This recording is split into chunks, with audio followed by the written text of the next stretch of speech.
Hello दोस्तों, आज की वीडियो में हम बात करने जा रहे हैं वो है वर्ड्स डिनोटिंग कलेक्शन पार्ट 2।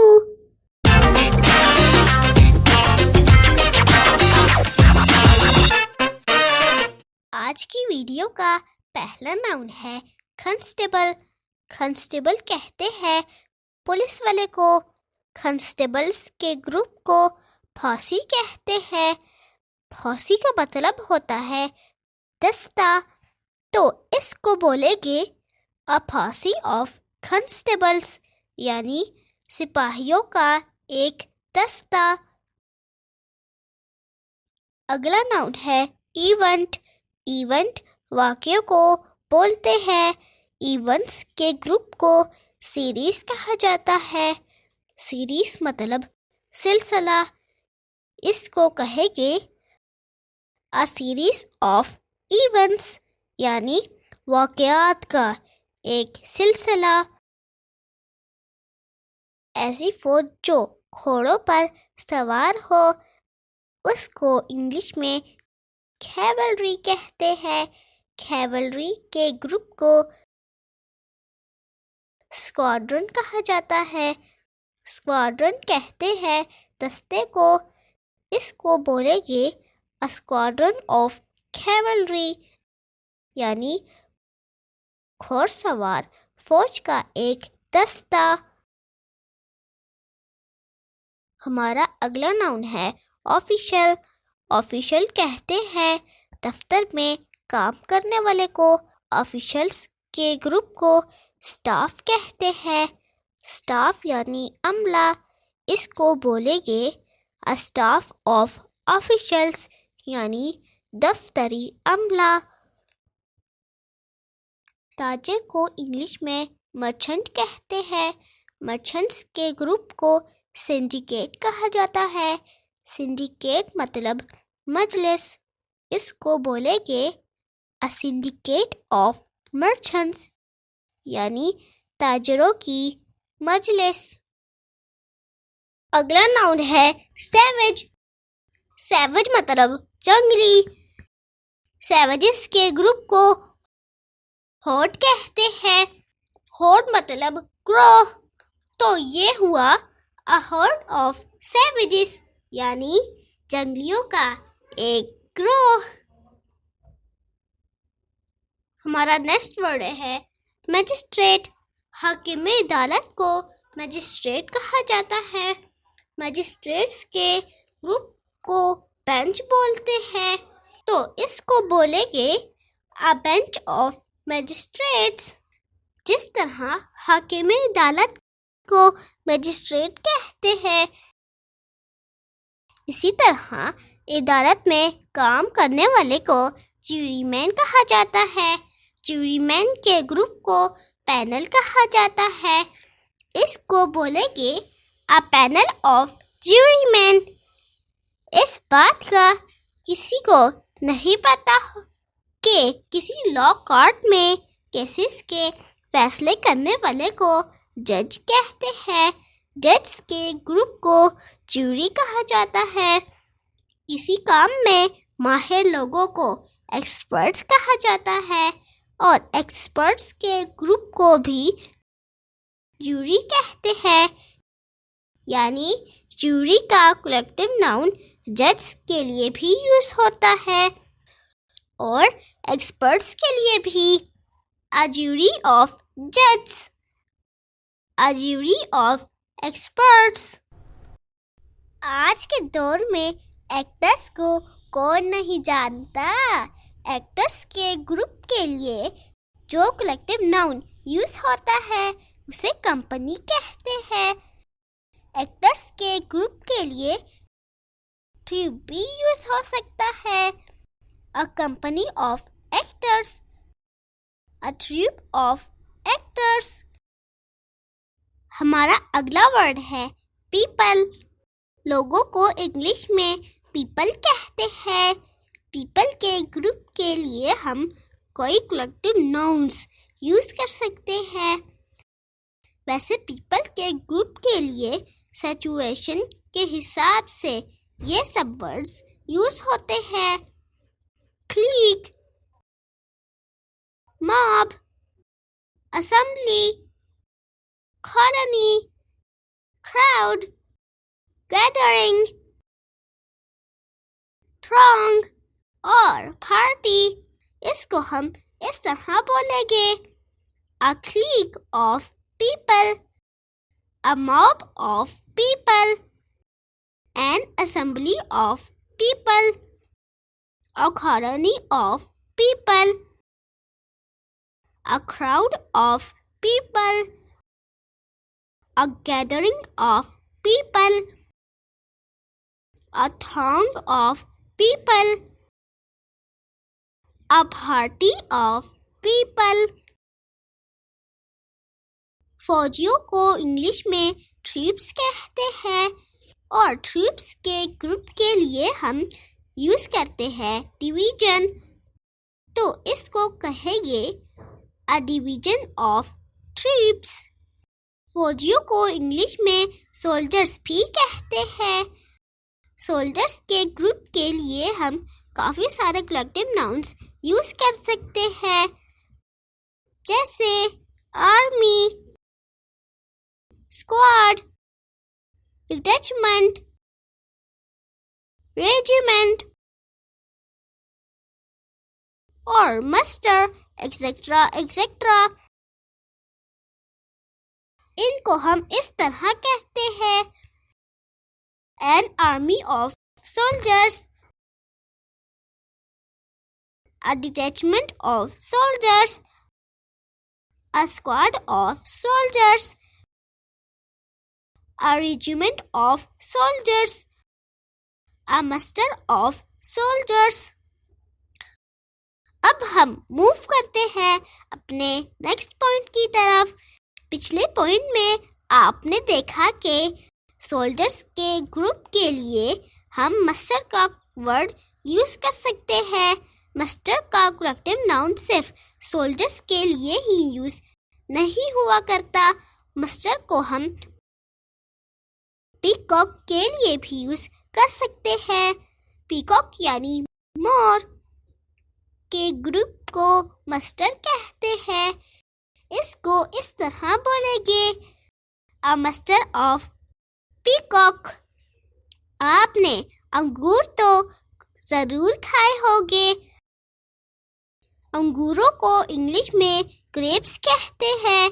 ऐसा कोई घर नहीं होगा जिसमें कीज यानी चाबियां ना हो और फ्लावर्स यानी फूल किसने नहीं देखे होते। ग्रेप्स, कीज और फ्लावर्स, इन सब के कलेक्टिव नाउन या ग्रुप को बंच कहते हैं। तो इनको इस तरह बोलेंगे: a bunch of grapes, a bunch of keys, a bunch of flowers।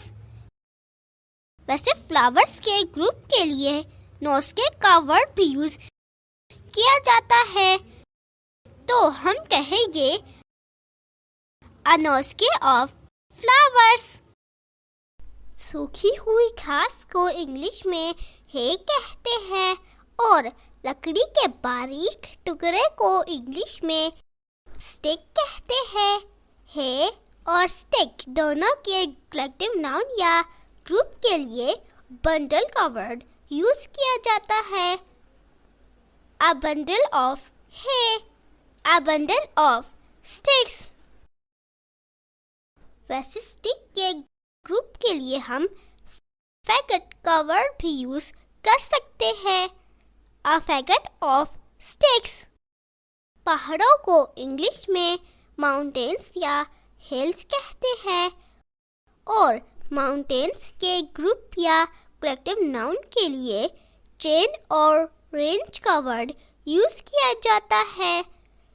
इसको बोलेंगे a chain of mountains या a range of mountains। इसी तरह हिल्स के लिए भी रेंज का कलेक्टिव नाउन ही यूज किया जाता है। A range of hills. मवाशी ऐसे जानवर को कहा जाता है जिनका हम दूध भी पीते हैं और गोश्त भी खाते हैं। मवाशियों को इंग्लिश में कैटल कहते हैं। कैटल के ग्रुप को ड्रॉव या हर्ड कहा जाता है। इसको हम बोलेंगे अ ड्रॉव ऑफ कैटल या a herd of cattle. Picture में जो एनिमल आपको नजर आ रहा है इसको हाउंड कहते हैं। और अब नेक्स्ट जो जानवर दिखाई दे रहा है इसको वुल्फ कहते हैं। हाउंड के ग्रुप के लिए हम लीश और पैक जैसे वर्ड्स यूज कर सकते हैं। हम कहेंगे अ लीश ऑफ हाउंड्स या a pack of hounds. Pack का word as a collective noun हम वुल्फ्स के ग्रुप के लिए भी यूज कर सकते हैं। A pack of wolfs. कपड़ों या क्लॉथ के कलेक्टिव नाउन के लिए हम आउटफिट और सूट में से कोई भी वर्ड यूज कर सकते हैं। हम कह सकते हैं एन आउटफिट ऑफ क्लॉथ्स या अ सूट ऑफ क्लॉथ्स।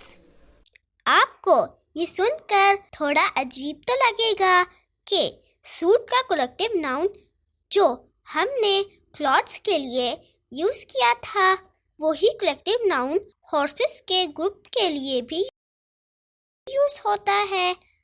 हॉर्सेस के ग्रुप के लिए हम कहेंगे अ सूट ऑफ हॉर्सेस। तीर को इंग्लिश में एरोस कहते हैं। एरोस के ग्रुप के लिए हम क्वेवर और शीफ जैसे वर्ड्स यूज करते हैं। हम बोलते हैं a quiver of arrows, a sheaf of arrows. वैसे शीफ का word as a collective noun हम कॉर्न, ग्रेन और व्हीट के लिए भी यूज करते हैं। हम कह सकते हैं a sheaf of corns, a sheaf of grain, a sheaf of wheat. मगर कॉर्न के ग्रुप के लिए हम शीफ के अलावा स्टैक का वर्ड भी as a collective noun use कर सकते हैं। हम कहेंगे अ स्टैक ऑफ कॉर्न्स। असलहे को हम इंग्लिश में आर्म्स कहते हैं। आर्म्स के ग्रुप के लिए स्टैक को as a collective noun use किया जाता है। स्टैक का word as a collective noun wood के ग्रुप के लिए भी यूज किया जाता है। इन दोनों को इस तरह बोलेंगे अ stack of arms, a stack of would. हमारा नेक्स्ट वर्ड है पिजन। इंग्लिश में कबूतर को पिजन कहते हैं। पिजन के ग्रुप के लिए हम ब्रेस को as a collective nouns use करते हैं। वैसे ब्रेस का कलेक्टिव नाउन हम पिस्टल्स के ग्रुप के लिए भी यूज कर सकते हैं। तो हम बोलेंगे a brace of pigeons, a brace of pistols. मुर्गियों के लिए इंग्लिश में हैन या चिकन का वर्ड यूज किया जाता है। हैन या चिकन के ग्रुप के लिए हम ब्रूड का कलेक्टिव नाउन यूज करते हैं। इसको बोलेंगे अ ब्रूड ऑफ हैंस या अ ब्रूड ऑफ चिकन्स। एक बहुत बड़ी कश्ती या बहरी जहाज को इंग्लिश में शिप या वेसल कहते हैं। शिप या वेसल के ग्रुप को फ्लीट कहा जाता है। इसको कहेंगे अ फ्लीट ऑफ शिप्स या अ फ्लीट ऑफ वेसल्स।